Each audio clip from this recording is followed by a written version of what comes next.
Tiffany McCoy, founder of Sensational Purple Butterfly Consulting. Does your newborn hiccup or sneeze all the time?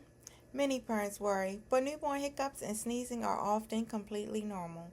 Hiccups happen because your baby's diaphragm is still developing.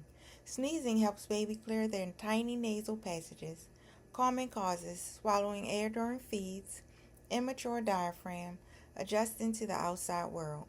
Usually nothing to worry about, but call your pediatrician if you notice trouble feeding, fever, breathing difficulties, or color changes.